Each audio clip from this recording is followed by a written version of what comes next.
ꯑꯩꯈꯣꯏꯒꯤ ꯁꯤ ꯅꯍꯥꯟꯒꯤ ꯑꯃꯣꯠꯄ ꯃꯦꯟꯒꯦꯅ ꯌꯥꯝ ꯀꯟꯅ ꯇꯧꯔꯛꯏ ꯍꯧꯖꯤꯛ ꯁꯤꯠꯇꯣꯛ ꯁꯦꯡꯗꯣꯛꯇꯅ ꯍꯧꯔꯛꯏ ꯀꯥꯁꯦ ꯐꯅꯌꯥꯝ ꯅꯥꯜꯂꯦ ꯑꯃꯣꯠꯄ ꯃꯌꯥꯝ ꯍꯨꯟꯗꯣꯛꯈ꯭ꯔꯦ ꯐ꯭ꯂꯦꯛꯁ ꯅꯠꯇ꯭ꯔꯒ ꯕꯦꯅꯔꯅ ꯂꯣꯏꯅꯃꯛ ꯐꯂꯥꯡ ꯃꯦꯜꯂꯛꯀꯗꯣꯏꯒꯤ ꯍꯧꯖꯤꯛ ꯌꯥꯝꯅ ꯀꯟꯅ ꯁꯦꯝꯃꯤ ꯀꯥ ꯑꯇꯦꯛꯄ ꯑꯀꯥꯏꯕ ꯁꯤ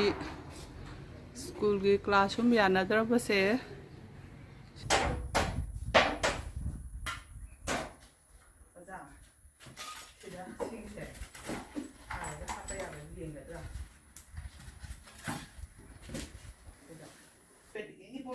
ꯂꯩꯕꯗ ꯂꯨꯄꯥ 500 ꯍꯦꯟꯅ ꯄꯤꯈ꯭ꯔꯕꯅꯤ ꯁꯤ ꯕꯣꯇꯜꯁꯦ ꯑꯃꯗ ꯑꯗꯨꯏꯗꯤ ꯑꯣꯖꯥ ꯆꯤꯟꯗ ꯂꯤꯟ ꯆꯪꯒꯦ ꯆꯪꯉꯕꯗꯁꯨ ꯑꯁꯤ ꯑꯍꯣꯕ ꯃꯈꯨꯟꯁꯤ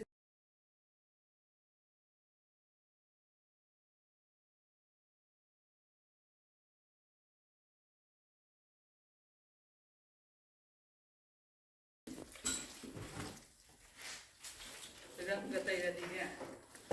ꯍꯣꯏ ꯐꯖꯔꯅꯤ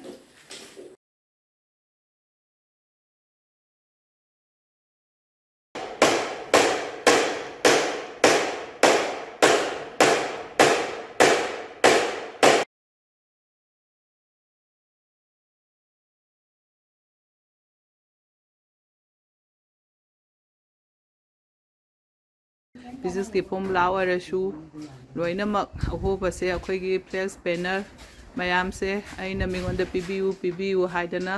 ꯈꯣꯝꯕ ꯀꯣꯏꯆꯠ ꯆꯠꯂꯒ ꯃꯦꯟꯂꯤ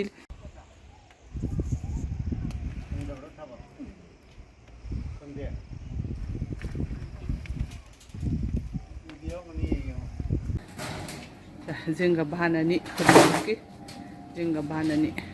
25 ꯅꯝꯃꯦ ꯚꯤꯗꯤꯑꯣ ꯅꯝꯃꯣ ꯑꯗꯨꯝ ꯌꯥꯔꯅꯤ ꯃꯈꯥꯁꯦ ꯀꯩꯅꯣ ꯇꯧꯒꯗ꯭ꯔꯥ ꯂꯤꯟꯒꯨꯝꯕ ꯆꯪꯉꯛꯀꯗ꯭ꯔꯥ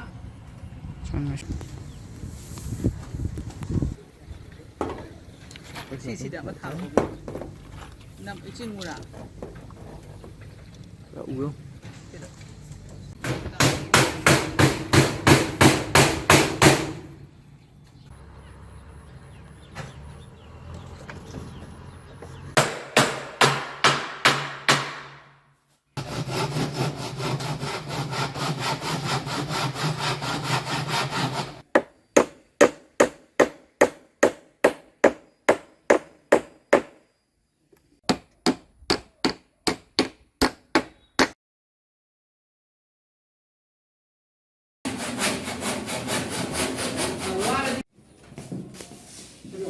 ꯑꯗꯨꯒꯤ ꯀꯩꯅꯣꯗꯣ ꯑꯝꯇ ꯂꯧꯊꯣꯛ Good morning. Magi ko masigi no kagi midday meal ki yerumse. Aisnan Santos khabar lakhai degi mane logi midday meal se masigi offer tora paneba kagi khabar lakhai sidagi di khana lati ko mana mathangi thadadi sidagi hena haw na bijagani haba mana thoina sidijarage yebijarage hajana ngasi je offer tora paneba same meal offer by Aisnan Santos of khabar lakhai na si thale ko adi mai memi tu ke ba ꯑꯗꯣ ꯃꯊꯪꯗ ꯍꯥꯎꯕ ꯄꯤꯖꯔꯣ ꯍꯥꯏꯌꯨꯀꯣ family member ꯌꯥꯝꯕꯗꯗꯤ ꯑꯃꯃꯝꯇ ꯊꯨꯡꯗꯕ ꯉꯝꯗꯕꯁꯨ ꯌꯥꯎꯕꯅꯤꯀꯣ ꯑꯗꯨꯅ ꯑꯗꯨꯒꯤ ꯃꯍꯨꯠꯇ ꯑꯩꯈꯣꯏꯅ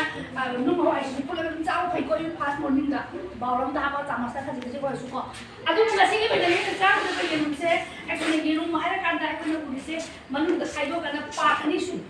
ꯑꯃ ꯑꯗꯨꯒ yellow ꯍꯥꯏꯕ ꯑꯃꯀꯣ yellow is like a York ꯑꯗꯨꯅ ꯍꯧꯖꯤꯛ ꯑꯩꯈꯣꯏꯅ ꯃꯅꯨꯡꯗ ꯆꯥꯏꯕ ꯌꯦꯔꯨꯝꯁꯤꯗ ꯀꯔꯤ ꯀꯔꯤ many kinds of nutrients ꯐꯪꯉꯦ source of nutrients. Okay. chicken bông pizza. Chicken bông pizza. Chicken kubab, kubab dong.